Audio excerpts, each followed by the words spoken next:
On today's video that I've already filmed and forgot to film an intro for, I had a little bit of bracing to this car and I start mocking up my carbon fiber dash buck. So if you think this is a good idea or a really horrible idea, tune in anyways. Make sure you comment below, subscribe to the channel, like the video, do the whole YouTube thing. You guys are along for the ride on this one no matter how it pans out.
Yes, just a quick overview here. I'll stick this in the middle.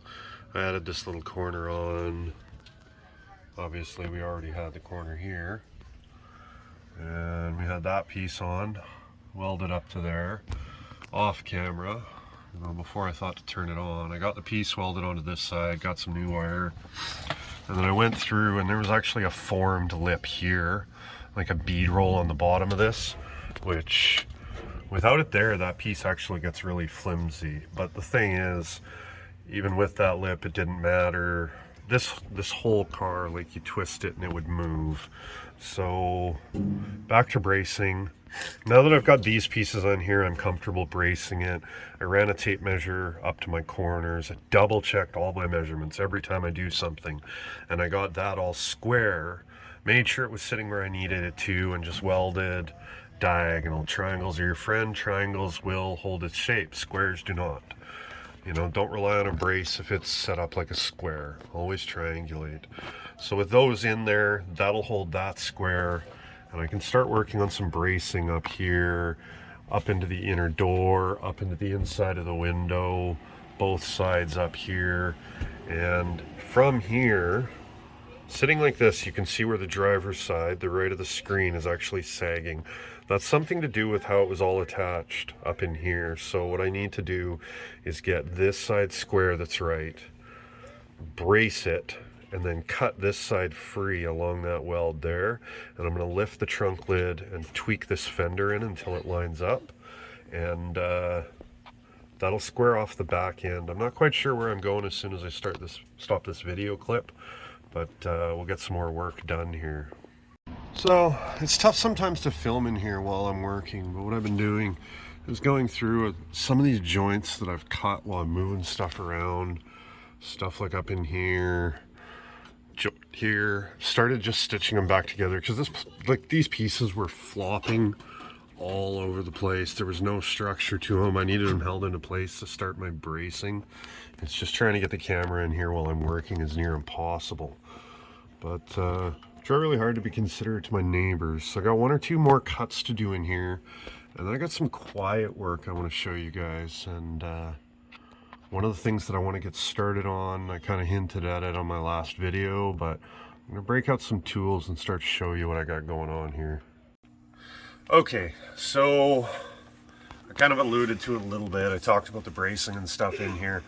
I want to start getting some bracing on the front end, and honestly I like to show some progress. And I had this idea. Obviously I don't have a dashboard for this car, and I'm very much building this stuff from stuff lying around. I want to try some things I haven't tried before. So that leads me to this. This is household foam board. I use it for creating bucks for some epoxy resin work I do. I form cloth over top. And I was sitting in my chair the other night and I was thinking, I have never seen a carbon fiber dash in a rat rod. So what I'm going to do is I'm going to start shaping a buck. I'm not going to bother making a proper mold, a female buck. I'm literally going to make a buck that I can lay cloth over top of. The benefit is this stuff is basically throwaway. It was recovered from a job site where it was torn out and replaced. So it didn't really cost me anything. It gives me a chance to see a three-dimensional shape in my car and visualize it. I can shape this stuff with normal tools. I can use razor knives. I can use flapper wheels, sandpaper files, you name it. I can shape this stuff fairly easily. And if I build it with all of the contours and the shapes amplified, all of the edges amplified, I can actually lay cloth and epoxy resin directly over top of this, as long as I've got, like, say, tuck tape to separate it so it splits off. So my plan is to build a buck, make it look right in the car. I'm going to cover it with epoxy resin and a layer of basically fiberglass cloth. And then as long as that lays out nicely, I'm going to order some carbon fiber cloth, and the top layer of this dash will legitimately be carbon fiber, purely because I felt like it. So I'm going to set up the camera on the tripod here. We're going to get a little bit of video as I cut this down to size. Basically, this is the complete opposite of working with metal. Once we take it away, it's a whole lot more difficult to put it back. So we're just going to slowly whittle it down to size and get this fit in and see if I can get my dash layout the way I want it. And maybe this weekend or next week I'll start, as long as it works out, I'm going to start laying the epoxy over it. I have no idea if this is actually going to work out. So at this point, you guys are along for the ride. Win, lose, or draw, you'll see how it comes out. If I scrap it later, you guys are going to watch that. But this is an idea I wanted to try, so we're going to.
basically take this like this. I should make sure that I know how to do it. I do that. Okay.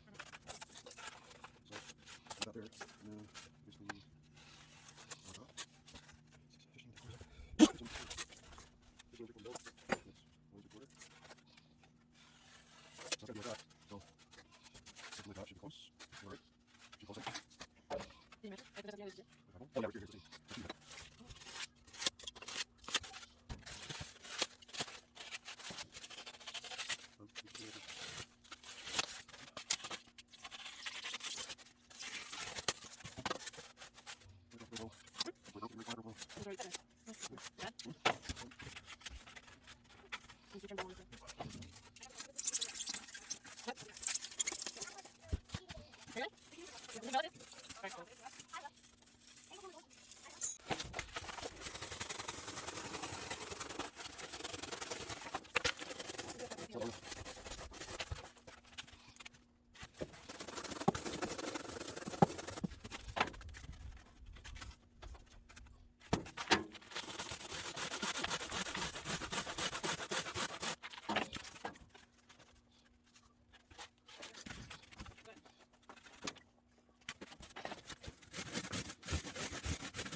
Here.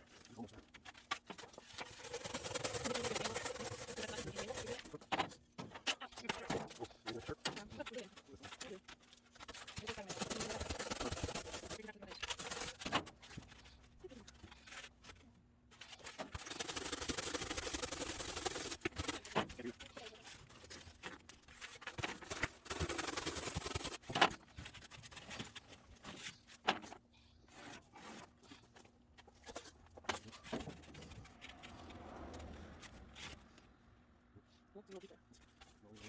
Over here.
So all of that, you can kind of see where I'm going with this. Let's see if we can swing the camera in, kind of get an idea here.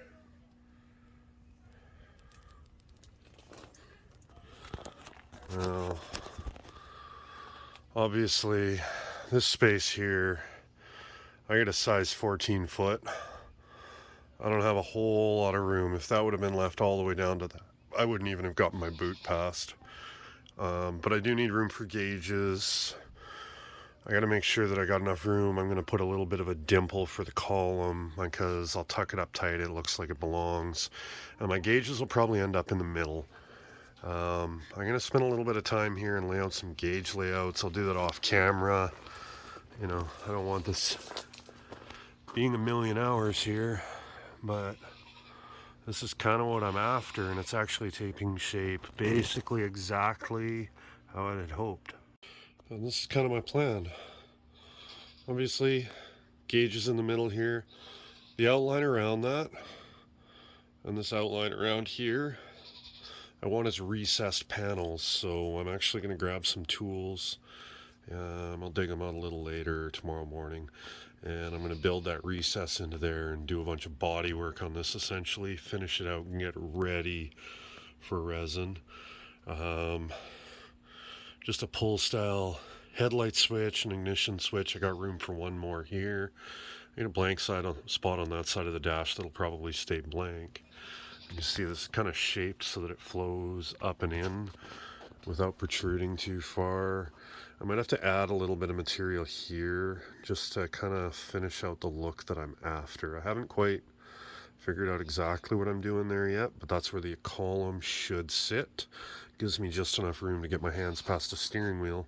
I haven't really measured it up to the seat, but this car is so narrow that I'm limited. So that's kind of what I'm looking at. So I'll tell you what, I'm pretty much done here. So let's pop inside, and I'm going to show you some stuff I got in the mail here I'm super excited about. I do love a good mail call. So there's some cool stuff in here. My kid brother showed up, dropped off my nephews to stay with me for a while. Gave me a nice old dolly. I love old emblems. Some copper tin for backing welds up. He stopped at Princess Auto for me. If you're Canadian, you know. Grabbed me a bunch of magnets, some more welding wire. I wish I'd known about these sooner. These are awesome. Amazon came through. I was just going to make some, but they're so cheap, it's not even worth making them for butt welds on sheet metal. You know, a bunch of welding tips and stuff. Now, this, I'll probably do a review on this at some point. We stumbled on this the other night, and I couldn't resist.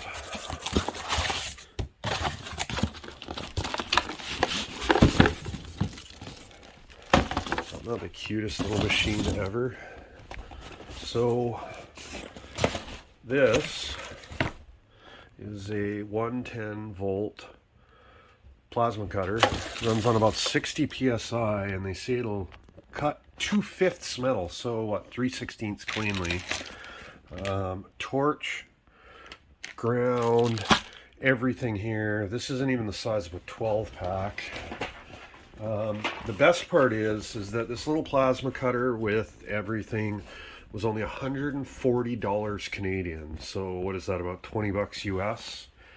And when I was ordering that, I also ordered up a complete consumable kit, and this is like, I think it's 150 pieces. It gives you like 30 sets of consumable for 40 bucks. So I always rate equipment on how long something lasts, what it's worth. I'd rather have another Hypotherm. They're around $2,500 right now. On a good day, I'd want to see 10 years out of one. At that pricing, if we break this down, if this unit here lasts 6 months, as far as I'm concerned, it's made me what it's worth. If it lasts more than 6 months doing what it's doing, then it's a quality unit as far as I'm concerned. That's how I level it out, you know, dollars to time. I do the same thing with cars, but everybody's got to warrant their purchases somehow. I'll save the whole unboxing thing because apparently that offends people. But inside this box, we have gears, we have oil impregnated bronze bushings, we have shaft collars, we've got a big ass nut and some Acme threaded rod, which you know, probably has people questioning. But in this box here we have, you see that there, bead roller dies, And bead roller dies. Now, these here, I'll open them up in a second. But this is the forming shaping kit, and this is the standalone tipping die. These are from KMS. Again, if you're Canadian, you know. But these look almost identical to the Eastwood kit that's available. However, ignoring, well, if we take the exchange rate into account, these are about a third the price of the Eastwood kit. And I have had my McMaster account for a very, very long time, since before they stopped giving Canadians accounts. So we have my gears, bearings, all of that. I have 4 gears, 8 bushings, 4 shaft collars. This is because when I go down to my buddy's shop, Backdoor Fab, we're going to build 2 bead rollers, one for me, one for him. I have a giant nut and a jack screw because I'm waiting for the second half of this order, which is upper and lower anvils to build a proper English wheel. Yes, I work in the Stone Ages, but I also really like cool tools. Just kind of a quick inside the box here. I mean, everybody's seen bead roller dies before. A bunch of good stuff in there. Dedicated tipping wheel. I'm going to order some more dies from all over the place, but I wanted at least one set here. And I'm going to say shout out to Japans. Everybody probably knows who Carl is. His bead roller build kind of reminded me that we had a build sitting on the back burner waiting to go together. And it was cool to see he had the same parts in his parts list. So got to give the guy credit. It double checked my work.